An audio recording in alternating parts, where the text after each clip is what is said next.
ஐயா வணக்கம். வணக்கம். இப்போது நிறைய பேர் பார்த்தீங்கன்னா காலை உணவை தவிர்க்கிறாங்க. காரணம் கேட்டிங்கன்னா அவங்களோட வேலைகள், ஆஃபீஸுக்கு போகணும், சரியான நேரத்துக்கு போகணும், குழந்தைங்கள சரியான நேரத்துக்கு ஸ்கூலுக்கு அனுப்பணும்.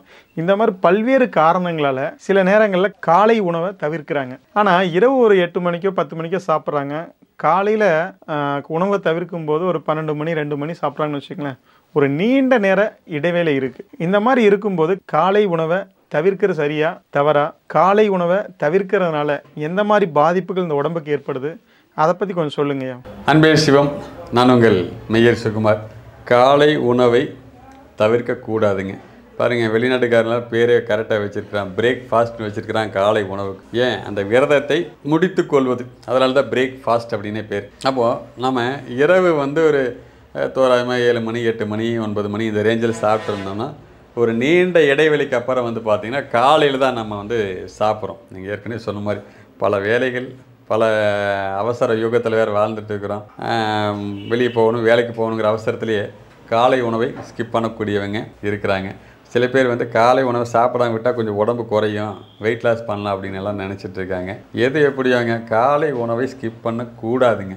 முதல்ல ஏன்னு கேட்டிங்கன்னா, நம்ம முன்னாடி பார்த்திங்கன்னா ஒரு சொல் வழக்கே உண்டு. காலை உணவை பார்த்திங்கன்னா ராஜா போல் சாப்பிடுன்னு சொல்லியிருக்காங்க. காலை உணவு ராஜா போல் நின்றுட்டுங்க. நல்ல திருப்தியான உணவு. ஒரு நீண்ட நேரம் வயிறு காலியாக இருக்குது, காலை உணவு எடுத்துக்க போகிறீங்க. அதை ஸ்கிப் பண்ணாமல் திருப்தியான உணவாக சாப்பிட வேண்டும். அப்போ அந்த திருப்தி அப்படிங்கிற ஒரு விஷயத்தில் ஒரு முக்கியமான இன்னொன்று சொல்கிறேங்க. நம்ம உடம்புல பார்த்திங்கன்னா ஒரு ஹார்மோன் ஒன்று சுரக்குதுங்க. ஒன்றும் இல்லை, எக்கச்சக்கமான ஹார்மோன் சுரக்குது. அதில் குரோலின் அப்படிங்கிற ஒரு ஹார்மோன் ஒன்றுங்க. இதனுடைய வேலை என்னன்னு கேட்டிங்கன்னா, பசியை உண்டாக்கக்கூடியது இதோடைய வேலை. ஒரு அலாரம்னு வச்சுங்களேன். இப்போ காலையில் சில பேர்லாம் அலாரம் வச்சு எந்திரிச்சிக்கிறதெல்லாம் பழக்கமாக இருக்கும். அதை அடித்தா தான் சில பேர் எந்திரிப்பான். சில பேர் அந்த அலாரத்தையும் ஆஃப் பண்ணிவிட்டு மறுபடியும் தூங்குவான், இருக்கு இல்லையா? அப்போது இந்த குரோலின் அப்படிங்கிற ஹார்மோனுடைய வேலை என்னென்னா, உங்கள் வயிறு காலியாக இருக்குது ராஜா, நீ சாப்பிடு அப்படின்னு அந்த குரோலின் ஹார்மோன் அலாரம் அடிக்குது.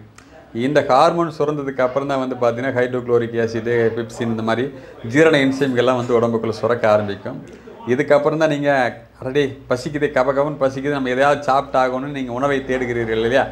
இது எல்லாமே இது ஒரு ரிதமிக்காக நடக்கக்கூடியது நம்ம உடம்புல. ஓகே, இப்போது காலை நேரத்தில் உங்களுக்கு பசியை உண்டாக்கிடுச்சு. இந்த மாதிரி ஒரு ஹார்மோன்னால உங்களுக்கு பசியை தூண்டியாச்சு. ஆனால் நீங்கள் பாருங்க, ரொம்ப அடம் பிடிக்கிறீங்க. எனக்கு ரொம்ப வேலைக்கு போக வேண்டிய அவசரம், நான் இப்போ உடனே ஓடி போனால் தான் பஸ்ஸை பிடிக்க முடியல, 2 வீலர் எப்போ எடுத்துட்டா கிளம்புனா தான் ஒரு காரில் அந்த இடத்துக்கு நான் போய் சேர முடியும். நீங்கள் அதை ஸ்கிப் பண்ணுறீங்கன்னா இந்த ஹார்மோன் சுரந்துச்சு இல்லையா, இது அப்படியே கொஞ்சம் நேரத்தில் ஆஃப் ஆகும். ஏன்னா அதுக்கான வேலை நடக்கலை. இதுக்கு ஹார்மோனை சுரந்தாச்சு, சுரந்ததுக்கான உணவு சேரணும், உணவு வரல. என்னாகும், மெக்கானிசத்தில் ஒரு சின்ன அப்படியே ஒரு ஸ்ட்ரகிள் ஆகுது. உள்ளுக்குள்ளே அப்படியே ஒரு ஸ்தம்பித்தல் சொல்லும் இல்லையா, அது மாதிரி நடக்கும். ரைட். இதுக்கப்புறம் இன்னொன்று இருக்குதுங்க. நீங்கள் உணவு முடிச்சதுக்கப்புறம் இப்போ காலையில் சாப்பிட்றீங்க, ஒரு உதாரணத்துக்கு சொல்கிறேன். காலையில் நீங்கள் இட்லி சாப்பிட்றீங்க, இல்லை தோசை சாப்பிட்றீங்க, ஏதோ ஒன்று. காலையில் இட்லி டிஃபன் இதுனா டிஃபன் வகைராக்கள் தானே பெரும்பாலும் சாப்பிட்றாங்க. நான் அதனால் அதுக்கான அப்படியான உதாரணம் சொல்கிறேன். ஒரு சப்பாத்தி சாப்பிட்றீங்க, பூரி, ஒரு சாப்பிட்டு முடிச்சதுக்கப்புறம் போதும்னு உங்களுக்கு ஒரு உணர்வு வருது இல்லையா, அந்த உணர்வுக்கு காரணம் லெப்டின் அப்படிங்கிற ஒரு ஹார்மோனுங்க. அப்போ இந்த லெப்டின்கிற ஹார்மோன் எதுக்கு வந்திருக்குன்னா, நீங்கள் சாப்பிட்டு முடிச்சதுக்கப்புறம் இந்த ஹார்மோன் வேலை செஞ்சு உங்களுடைய உணவு போதும். நம்ம பாருங்கள், பந்திலேயே சாப்பிட்டு இருக்கும்போது கூட நமக்கு அப்படியே வயிறு நிறைந்த உணர்வு வந்தால் போதும், எனக்கு இனிமேல் வைக்க வேண்டாம் சொல்கிறோம் இல்லையா, உணவை வேண்டாம்னு நிறுத்துறோம் இல்லையா, அந்த உணர்வை கொடுப்பது லெப்டின்கிற ஹார்மோன். அப்போ இந்த 2 ஹார்மோன் என்ன பண்ணுறீங்க, காலையிலே வேலையெல்லாம் பண்ணுறீங்க. பாருங்கள், நீண்ட நேரம் இடைவெளிக்கு அப்புறம் இந்த உணவை சாப்பிட்றதுக்காக இந்த ஹார்மோன்கள்லாம் வேலை செய்து கொண்டு இருக்கும்போது நீங்கள் உணவை உட்கொள்ளவில்லை என்றால் உடம்பில் இருக்கக்கூடிய மெக்கானிசத்தில் ஒரு சிறு பகுதியை நீங்கள் நிறுத்தி வைக்கிறீங்க, ஸ்தம்பிக்க வைக்கிறீர்கள். இது ஒவ்வொரு வேளை உணவுக்கும் இது பொருந்துங்க. மதியத்துக்கும் சரி, சாயந்தரத்துக்கும் சரி, நீங்கள் சாப்பிடக்கூடிய எந்த ஒரு உணவுக்கும் இந்த ஹார்மோன்களுடைய சுழற்சி என்பது பொருந்தும். ஆனால் காலை என்பது மிக நீண்ட நேரத்துக்கான உணவை நீங்கள் சாப்பிடாமல் வச்சுருக்கிறீங்க இல்லையா, அதையே இப்படி ஸ்கிப் பண்ணிகிட்டே வரும்போது உடம்புல வளர்சிதை மாற்றம் சொல்லுங்கள், மெட்டாபாலிசம், இதில் குளறுபடியை உண்டாக்கும்.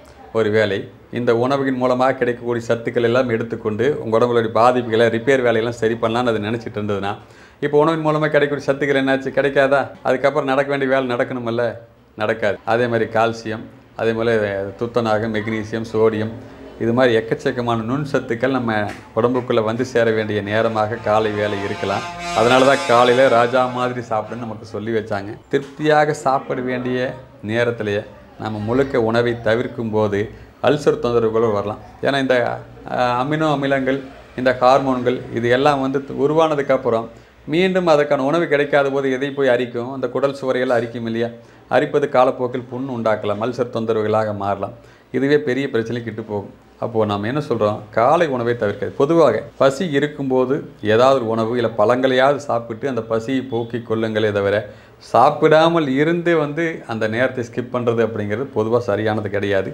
இது உடலில் பல்வேறு பாதிப்புகளை உண்டாக்கும். குறிப்பாக இந்த எனர்ஜி கிடைச்சா தான் உடம்பு உள்ளுறுப்புகள் எல்லாமே சீராக செயல்படும். எனர்ஜி வேணும் இல்லையா? எல்லா உறுப்புகளுக்கும் எல்லா செல்களுக்குமே குளுக்கோஸ் தேவை தானே.